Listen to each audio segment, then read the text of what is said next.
بسم اللہ الرحمن الرحیم۔ دوستو السلام علیکم، میں ہوں شاد اور آپ دیکھ رہے ہیں شاد کی بات۔ روز کی طرح دعا اس امید کے ساتھ رمضان شریف میں ضرور شرف قبولیت ہوتی ہے ہر دعا کو، اور دعا یہ ہے کہ آپ جہاں بھی ہوں اللہ تعالیٰ کی توفیق سے اپنے معاملات کو پوری طرح سے ایمانداری سے انجام دے رہے ہوں۔ ناراضگی، چھوٹی چھوٹی باتوں پر ناراضگی بڑی بات پر بھی ہو سکتا ہے۔ بعض اوقات ہم برداشت کرتے اس لیول پہ پہنچ جاتے ہیں کہ برداشت کا بندھن ٹوٹتا ہے اور ہم ناراض ہو جاتے ہیں۔ ایک فریق کہ ایک فرد اپنی غلطی کو یا اپنے اس عمل کو جو ناپسندیدہ ہے بار بار دہرا رہا ہے، ٹیز کر رہا ہے، وہاں ضبط ٹوٹتا ہے تو ناراض ہو جاتا ہے بعض اوقات ایک فریق۔ تعلقات ہوتے ہیں، میاں بیوی ہیں، دوست یار سجن بیلی ہیں، بہت ساری پیچ اپس، بہت سارے تعلقات ہوتے ہیں۔ سارے تعلقات میں جب درار آتی ہے، جب کوئی درمیان میں آتا ہے یا کوئی اختلاف ہوتا ہے تو اس میں کہیں آ کر کے ہم ناراض ہوتے ہیں، ہم بولنا بند کرتے ہیں، درمیان میں فاصلہ پیدا کر لیتے ہیں۔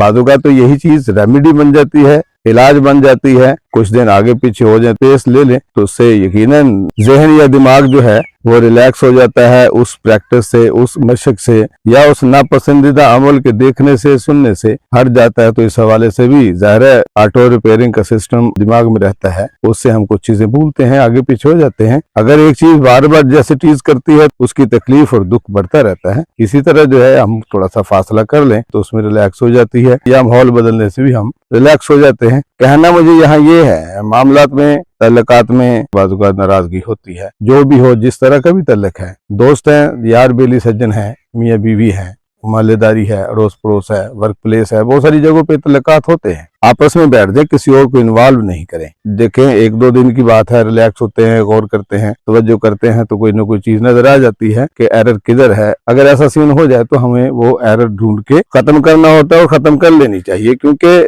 تعلق کا مطلب ہے آپ جڑے ہیں کسی تقاضے کے ساتھ، آپ رہتے ہیں کسی تقاضے کے ساتھ۔ وہ تعلق خلوص کی دوستی کا ہے، وہ تعلق میاں بیوی ہونے کا ہے، وہ تعلق محلے داری ہونے کا ہے، اڑوس پڑوس ہونے کا ہے، وہ تعلق رشتہ داری ہونے کا ہے۔ اگر وہ تعلق، وہ دو فریق آپس میں سے ایک دوسرے سے دور ہو گئے ہوئے ہیں کہ آپ کے جہاں تعلقات ہوتے ہیں وہاں بہت سے آپ کے بدخواہ یا خیر خواہ اس طرح کے سین بھی ساتھ میں کریٹ ہوتے ہیں۔ جیسے آپ کے تعلق سے بہت سارے لوگ حسد کر رہے ہوتے ہیں۔ جب ہم دور ہوتے ہیں، فاصلہ بڑھاتے ہیں تو یقیناً بہت سے لوگوں کو پتہ چل جاتا ہے کہ ان کے درمیان میں کچھ ایرر ہے، اور جیسے جیسے وہ وقت بڑھتا جاتا ہے وہ اس کی کھوج میں، اس کی ٹو میں آ جاتے ہیں۔ وہ دیکھتے ہیں کہ ایرر کدھر ہے، وہ ایرر کو تلاش کرتے ہیں اور اس ایرر کو اٹھانے کی کوشش کرتے ہیں۔ اس میں آپ کے خیر خواہ بھی ہوتے ہیں جو جوڑنا چاہ رہے ہوتے ہیں، اور اس میں کچھ بدخواہ ہوتے ہیں جو توڑنا چاہ رہے ہوں، جو پہلے سے ہی طاق میں رہ رہے ہوتے ہیں۔ انہیں موقع ملتا ہے، اور موقع پرووائڈ کرنے والا کوئی اور نہیں، ہم خود ہی ہوتے ہیں۔ اللہ تعالیٰ سے دعا یہی ہے کہ ہمیں ایک دوسرے کے ساتھ سلوک، پیار، خلوص، محبت سے رہنے کی توفیق دے۔ اللہ میرا آپ کا حامی ناصر، والسلام۔